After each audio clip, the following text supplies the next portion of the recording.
नमस्कार मंडळी. आयुष्याचा हा प्रवास सोपा नसतो. इथे अनेक जण तुम्हाला मदत करण्याऐवजी खाली खेचण्यासाठी टपलेले असतात. पण अशा वेळी चिडून किंवा रडून आपण आपलीच शक्ती वाया घालवतो. हा प्रस्ताव तुम्हाला हेच सांगतोय की विरोधकांचे दोन हात करण्यापेक्षा तुमची बुद्धी आणि यश हेच शस्त्र म्हणून वापरा. याचा मुख्य अर्थ असा की जेव्हा कोणी तुमचा खेळ खराब करण्याचा प्रयत्न करेल तेव्हा तुम्ही मैदानातून पळून न जाता अशा काही धोकादायक चाली खेळा ज्याने समोरचा आपोआप बाजूला होईल. या 6 चाली म्हणजे सूड घेण्याची पद्धत नसून स्वतःला इतके शक्तिशाली बनवण्याची पद्धत आहे की विरोधकांचे प्रयत्न आपोआप फेल ठरतील. नंबर 1, तुमचे यशच त्यांचा सर्वात मोठा पराभव असेल. याचा सोपा अर्थ असा की जेव्हा कोणी तुमचा अपमान करतो किंवा तुम्हाला त्रास देतो तेव्हा त्याचा मुख्य हेतू तुम्हाला दुःखी आणि हतबल पाहणं हा असतो. जर तुम्ही त्याच्या त्रासाला रडलात किंवा खचून गेलात तर तो माणूस जिंकतो. पण जर तुम्ही त्या त्रासाकडे दुर्लक्ष करून चेहऱ्यावरती हसू ठेवलात आणि स्वतःच्या कामावर लक्ष केंद्रित केलं तर त्यांचा हेतू तिथेच अपयशी ठरतो. तुमचं हसणं त्याला संभ्रमात टाकतं आणि तुमची शांतता त्रास देते. जेव्हा तुम्ही जिद्दीने मेहनत करून आयुष्यात खूप मोठे होता तेव्हा तुम्हाला मागे खेचणाऱ्या लोकांचे अस्तित्व तुमच्या समोर अगदी लहान होते. तुमची प्रगती ही त्यांना दाखवून देते की त्यांच्या त्रासाचा तुमच्यावरती काहीच परिणाम झाला नाही. तुमची गाडी, तुमचे घर, तुमची समाजातील प्रतिष्ठा हे सगळं पाहून तो माणूस आतून जळतो.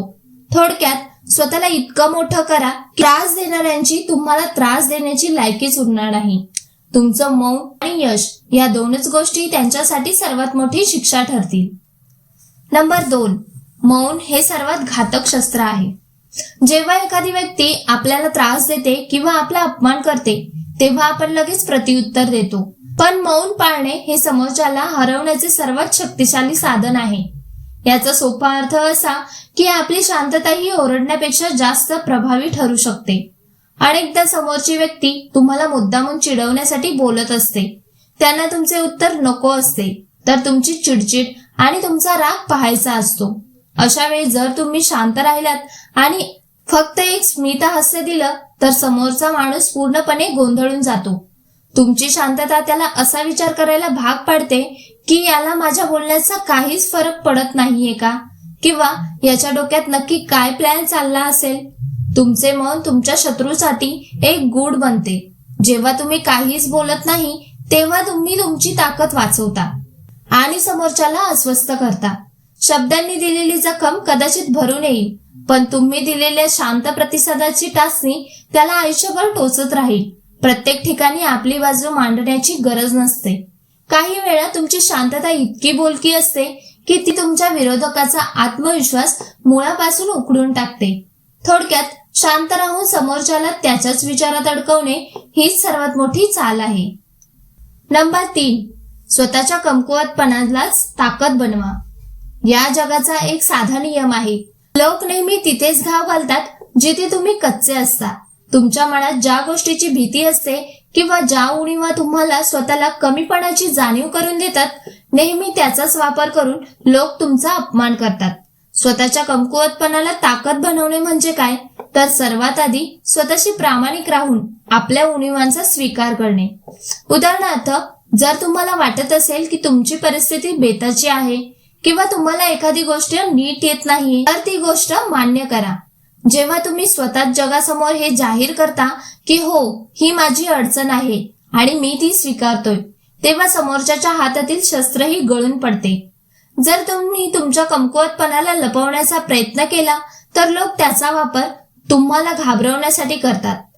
पण जर तुम्ही त्या उणीवांचा स्वीकार करून त्या सुधारण्यावरती काम केले तर कोणाचीही हिंमत होणार नाही की त्यावरून तुम्हाला कोणी टोचून बोलेल. एकदा का तुम्ही तुमच्या भीतीवर विजय मिळवला की जगातील कोणतीही व्यक्ती तुम्हाला मानसिक त्रास देऊ शकणार नाही. तुमची ही निर्भयता आणि प्रांजळपणाच तुमची सर्वात मोठी ताकद बनते. शेवटी ज्याला स्वतःच्या उणीवांची लाज वाटत नाही त्याला कोणीही अडवू शकत नाही.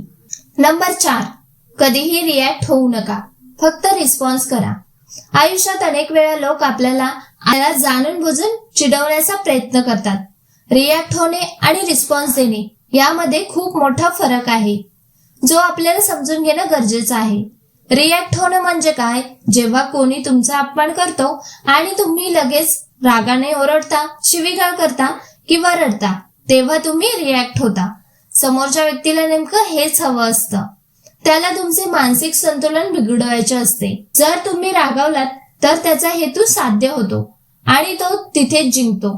तुमचा राग हा तुमच्यावरचे त्याचे नियंत्रण असते. रिस्पॉन्स देणं म्हणजे काय? समोरचा व्यक्ती कितीही चुकीचा वागला तरी क्षणभर शांत राहून विचारपूर्वक वागणं म्हणजे रिस्पॉन्स होय. जेव्हा तुम्ही शांत राहून परिस्थिती हाताळता तेव्हा तुम्ही समोरच्याला दाखवून देता की त्याच्या शब्दांची किंवा कृत्याची तुमच्यावरती काहीही किंमत नाही. तुमची ही शांतता समोरच्याला पराभूत करते. नेहमी लक्षात ठेवा, चिखलात दगड मारला तर चिखल आपल्याच अंगावर उडतो. तसेच खालच्या पातळीवरच्या लोकांशी त्यांच्याच भाषेत भांडायला गेलात तर तुमची स्वतःची पातळी घसरते. आपली गरिमा टिकवून ठेवणे हीच सर्वात मोठी ताकद आहे. समोरचा कितीही खालच्या थराला गेला तरी तुम्ही तुमची समजदारी आणि शांतता सोडू नका. तुमचा हा संयमच समोरच्या व्यक्तीचा खेळ संपवण्यासाठी पुरेसा आहे. नंबर 5, आपले नेटवर्क आणि ज्ञान वाढवा. या जगाचा एक नियम आहे, लोक नेहमी कमकुवत माणसालाच त्रास देतात. त्यामुळे कोणाशी भांडत बसण्यापेक्षा स्वतःला इतकं शक्तिशाली बनवणं हाच खरा उपाय आहे. ज्ञान हे तुमचे सर्वात मोठं शस्त्र आहे. जेव्हा तुमच्याकडे भरपूर माहिती आणि कौशल्य असतं तेव्हा लोक तुम्हाला गृहीत धरू शकत नाहीत. तुमची बुद्धी आणि तुमचं काम इतकं दर्जेदार असावं की तुमच्या विरोधात कट रचणाऱ्यांनाही तुमची गरज पडली पाहिजे. तुमचं कर्तृत्व असं हवं की तुमची प्रगती पाहूनच समोरच्याचे डोळे दिपले पाहिजेत. दुसरी गोष्ट म्हणजे तुमचं नेटवर्क. समाजात तुमची उठबस कशी आहे आणि तुमचे संबंध कोणाशी आहेत यावर तुमची ताकद ठरते. जेव्हा तुमच्या पाठीशी खंबीर आणि चांगल्या माणसांची साथ असते तेव्हा तुम्हाला त्रास देण्यापूर्वी समोरची व्यक्ती 10 वेळा विचार करते. तिला हे माहीत असतं की तुम्हाला हात लावणं सोपं नाही. थोडक्यात सांगायचं तर स्वतःला कमकुवत ठेवून न्यायाची अपेक्षा करू नका. आपली लायकी, आपलं ज्ञान, आपली माणसं इतकी वाढवा की शत्रूने रचलेला प्रत्येक सापळा त्याच्यावरच उलटला पाहिजे. जेव्हा तुमचं व्यक्तिमत्व धारदार असतं तेव्हा समोरच्याची तुम्हाला त्रास देण्याची हिंमतच होत नाही. स्वतःला एक ब्रँड बनवा, मग जग तुमचा आदर करेल. नंबर 6, विसरून जा पण माफ करू नका. या वाक्याचा अर्थ अतिशय खोल आहे. अनेकदा आपण भावनेच्या भरात लोकांना माफ करतो आणि पुन्हा तेच लोक आपल्याला त्रास देतात. म्हणूनच विसरून जा पण माफ करू नका हा सल्ला खूप महत्वाचा आहे. विसरून जा याचा अर्थ असा की त्या माणसाने दिलेल्या त्रासाच्या आठवणीत अडकून स्वतःचे दुःख दाखवून देऊ नका. जर तुम्ही सतत त्या वाईट प्रसंगाचा विचार करत राहिला तर तुमची मानसिक शांतता भंग पावेल आणि तुमची प्रगती थांबेल. त्या व्यक्तीला मनातून काढून टाका जेणेकरून तुम्ही शांतपणे जगू शकाल. पण माफ करू नका याचा अर्थ सूड घेणं असं नाही, तर सावध राहणे असा आहे. त्या व्यक्तीने तुमच्याशी काय केले हे कायम लक्षात ठेवा. जर तुम्ही त्यांना सहज माफ केलं तर त्यांना पुन्हा तुम्हाला त्रास देण्याची संधी मिळते. त्यांच्यावरचा विश्वास कायमचा संपवा. खरा विजय तेव्हाच होतो जेव्हा तुम्ही त्या व्यक्तीला तुमच्या आयुष्यातून पूर्णपणे डिलीट करता. त्यांच्या अस्तित्वाने तुम्हाला आता काहीच फरक पडत नाही, हेच तुमचे यश आहे. त्यांना पुन्हा तुमच्या आयुष्यात, तुमच्या निर्णयात किंवा तुमच्या कामात ढवळाढवळ करण्याची 1% संधी देऊ नका. तुमच्या आयुष्यातून त्यांचे नाव आणि जागा कायमची पुसून टाका. हाच त्यांच्यासाठी सर्वात मोठा धडा आणि त्यांच्या खेळाचा शेवट आहे.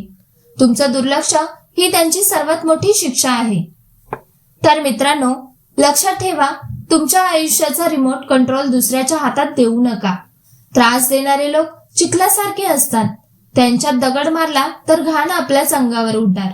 त्यापेक्षा स्वतःला इतकं उंच नेऊन ठेवा की त्यांची गाठ तुमच्यापर्यंत कधी पडणारच नाही. तुमचं मौन, तुमचं ज्ञान आणि तुमचं यश ही तुमची अशी शस्त्र आहेत ज्याचा कोणताही तोड या जगाकडे नाही. ज्यांनी तुम्हाला कमी लेखलं त्यांना तुमची प्रगती पाहूनच पश्चाताप झाला पाहिजे. आजच ठरवा, रडायचं नाही तर लढायचं. आणि अशा जिद्दीने लढायचं की तुमच्या यशाचा आवाज तुमच्या शत्रूच्या कानात घुमत राहिला पाहिजे. जर हा व्हिडिओ तुम्हाला आवडला असेल आणि तुमच्यातही एक नवी उर्मी जागली असेल तर व्हिडिओला लाईक करा आणि त्या मित्राला शेअर करा ज्याला आज या शब्दांची सर्वात जास्त गरज आहे. धन्यवाद.